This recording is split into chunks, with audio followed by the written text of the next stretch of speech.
Today marks the opening of the 135th Canton Fair in Guangzhou. Can you believe it's been running for 67 years straight since it first kicked off in 1957? Before the reform and opening up, Canton Fair was the main gate for China's foreign trade, known as the #1 trade fair in China.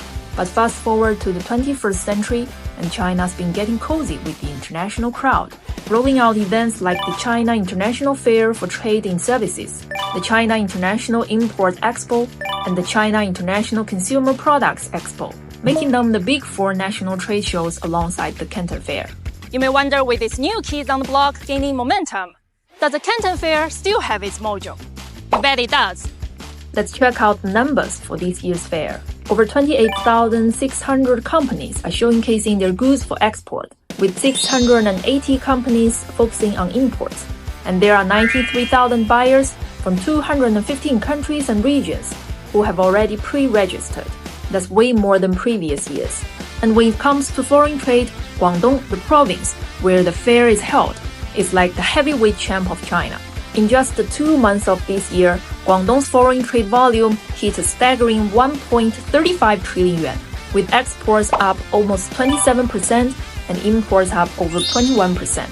And guess what's driving a big chunk of that growth? The traditional industries of Guangdong: home appliances, furniture, and clothing.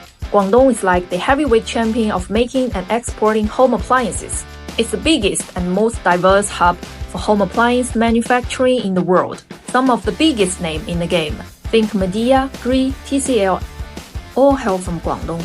They're not just big in China, they're taking on the world from right here in Guangdong. There is a saying, when it comes to furniture in China, look to Guangdong, and when it comes to Guangdong, look to Foshan. This basically means Guangdong is the boss in the furniture game. Foshan's Chunde district is like the epicenter of the global furniture scene. It's got the world's biggest furniture distribution hub and the largest market for furniture materials. Besides keeping its strongholds in the traditional sectors, Guangdong's foreign trade has been venturing into new territories. With the rise of cross-border e-commerce, small and medium-sized enterprises in Guangdong are finding it easier to go global.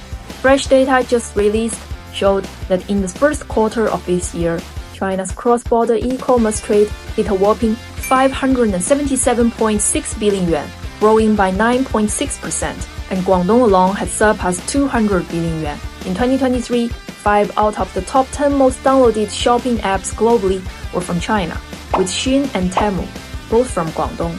The Canton Fair isn't in competition with its new national-level expo. They're actually working together to make the world trade cake bigger.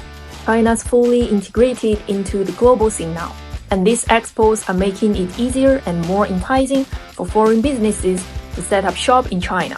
Right now, while the China International Consumer Products Expo is happening in Hainan for 5 days, some overseas folks are making the beeline for the Canton Fair. So when we understand the importance of Guangdong's foreign trade, both in China and on the global stage, the attractiveness of the Canton Fair becomes crystal clear.